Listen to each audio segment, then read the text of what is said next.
बांग्लादेश में शेख हसीना सरकार के तख्ता पलट के 129 दिन बाद आज एक बड़ी घटना हुई। हमारे विदेश सचिव विक्रम मिस्री आज बांग्लादेश पहुंचे, मेजबान समकक्ष से मुलाकात की, बांग्लादेशी अल्पसंख्यकों की सुरक्षा का मुद्दा भी उठाया। लेकिन इस बीच बांग्लादेश की सड़कों पर तस्वीर बिल्कुल उलट थी।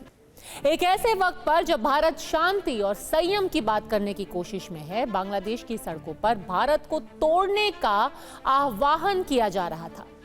पश्चिम बंगाल, उड़ीसा और बिहार जैसे सूबों पर कब्जे की गीदड़ भभकी दी जा रही है। इस तरह की बातें कट्टरपंथी मौलाना और बीएनपी जैसी पॉलिटिकल पार्टी ही नहीं बल्कि खुद को बांग्लादेश की आजादी के चैंपियन बताने वाले बांग्लादेश के कुछ पूर्व सैनिक भी कर रहे हैं। ऐसे में उन लोगों को पश्चिम बंगाल की मुख्यमंत्री ममता बनर्जी ने सीधी चेतावनी दी। उन्होंने दो टूक कह दिया कि मुगालते में मत रहना और हमारी सहनशीलता को कमजोरी तो बिल्कुल मत समझना। तुम भारत के बंगाल, उड़ीसा और बिहार में कब्जे करने आओगे तो हम लॉलीपॉप तो नहीं खाएंगे। इन सब के बीच अब शेख हसीना भी एक्टिव हो गई। उन्होंने ऑडियो मैसेज के जरिए अपनी पार्टी आवामी लीग के कार्यकर्ताओं में जोश भरा और मोहम्मद यूनुस को फांसीवादी और अंतरिम सरकार को हत्यारी करार दिया। बांग्लादेश में जो कुछ भी हो रहा है उस सब के लिए शेख हसीना ने मोहम्मद यूनुस को पूरी तरीके से जिम्मेदार ठहराया। बांग्लादेश की एक जमात भारत विरोध में एक पागलपन की हद पार कर चुकी है। बीएनपी के एक बड़े नेता हैं, नाम है रूहुल कबीर रिजवी। ये वही हैं जिन्होंने भारत के विरोध में अपनी पत्नी की भारतीय साड़ी को जला दिया था।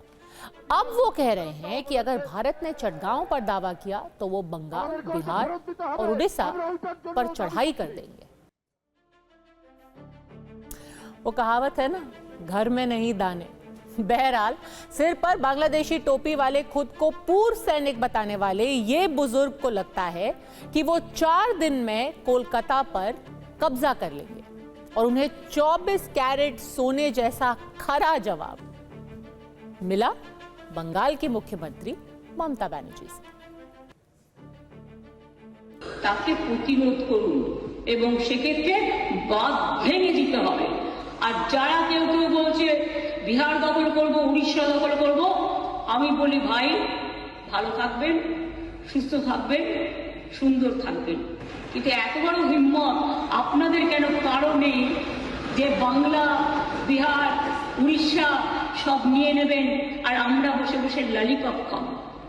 তাই আমি মনে করি ভারতবর্ষের অখণ্ড আমাদের সকলের অখণ্ড এবং সবাই আমরা সবাইকে রক্ষা করব।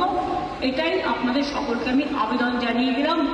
যেহেতু হাউস চলছে,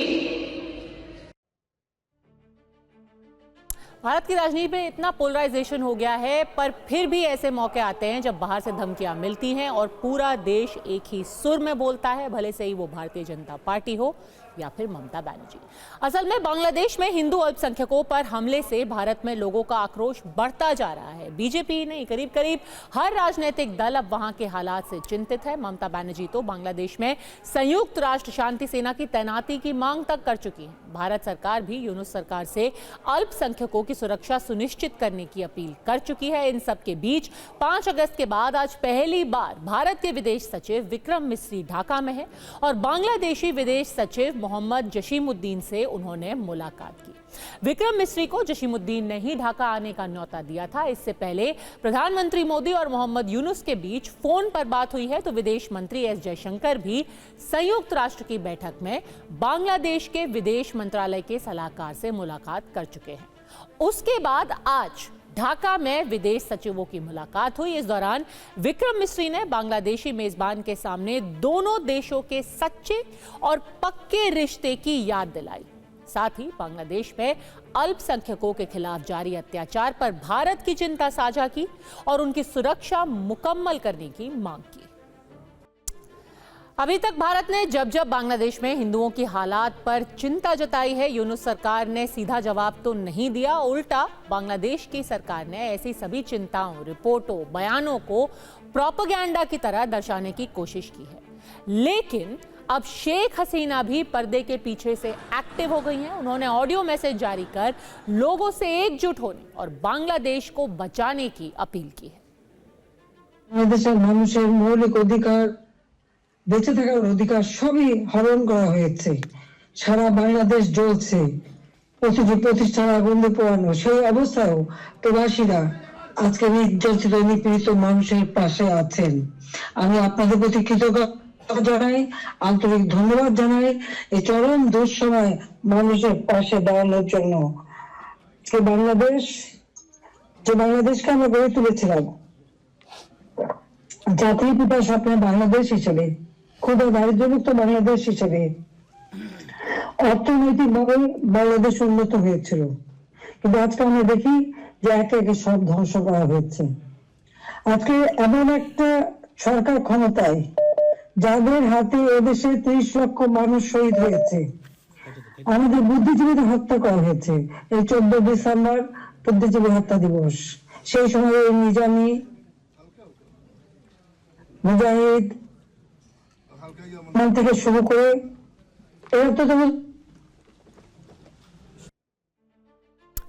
शेख हसीना ने इस्कॉन के संत चिन्मय प्रभु की गिरफ्तारी और उनके साथ हो रही ज्यादती पर भी आक्रोश जताया। उन्होंने यूनुस सरकार को फांसीवादी और हत्यारी तक करार दिया। চরম ভাবে একটা চক্রান্ত শুরু হয়। এই চক্রান্তটা যে করা হয়েছিল সেটা আপনারা নিজেরাই জানেন, যে এখানে ডক্টর ইউনূস সে বহুদিন থেকে চেষ্টা করেছিল, 2007 দল করার চেষ্টা করেছিল, ব্যর্থ হয়েছিল।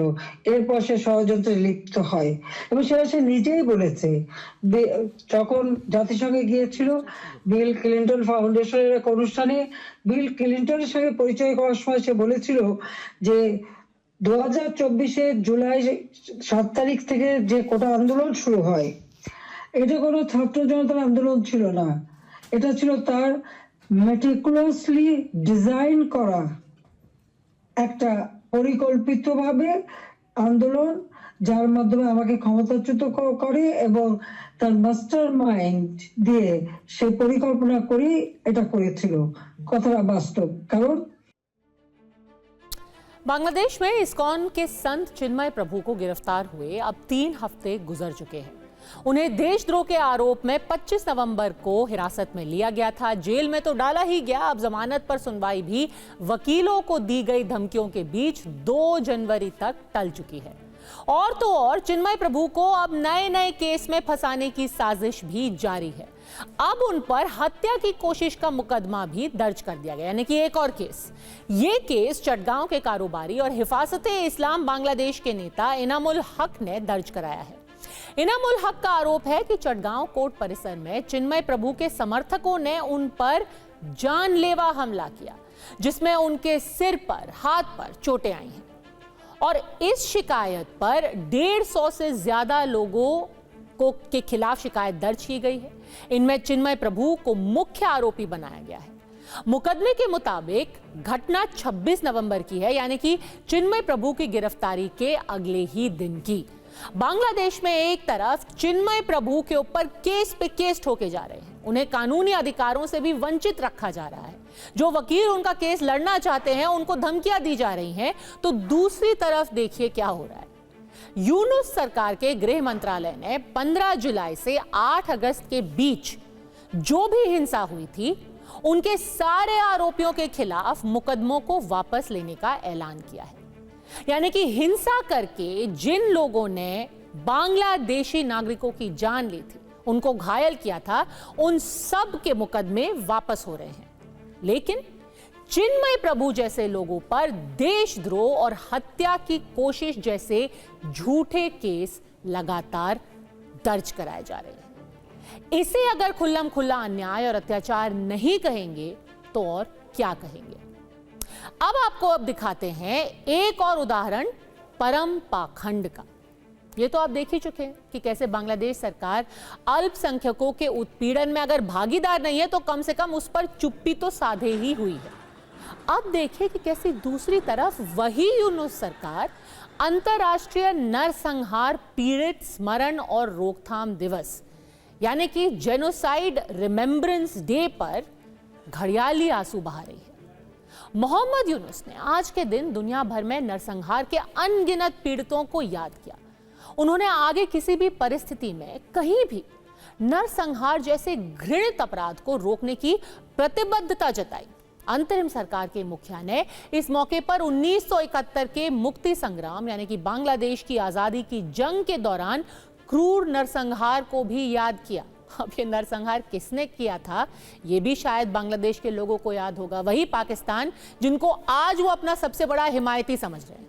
खैर, उन्होंने ये भी कहा कि म्यांमार में जो रोहिंग्या समुदाय है उस पर जारी अत्याचार खत्म हो और गाजा वेस्ट बैंक में फिलिस्तीनियों के दमन की भी उन्होंने निंदा की। यूनुस ने जाति और राजनीति के नाम पर हमलों को मानवता पर कलंक बताया। इसके साथ ही उन्होंने शांति की संस्कृति और अहिंसा को बढ़ावा दिए जाने पर भी जोर दिया। मोहम्मद यूनुस का ये संदेश हिपोक्रेसी और डबल स्टैंडर्ड की पराकाष्ठा है। उन्होंने जिस चीज पर चिंता जताई है, जिसकी निंदा की है, जिसको मानवता पे कलंक बताया है, वो सारी बातें उनकी नाक के नीचे उनकी सरकार की देखरेख में उनके देश बांग्लादेश में घट रही है।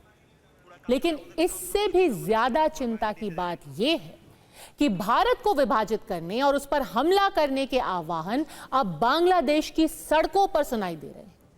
ये नारे बांग्लादेश की सड़कों पर हैं। कोई भी समझदार इंसान ये तो देख ही सकता है कि ये दावे कितने मूर्खतापूर्ण हैं।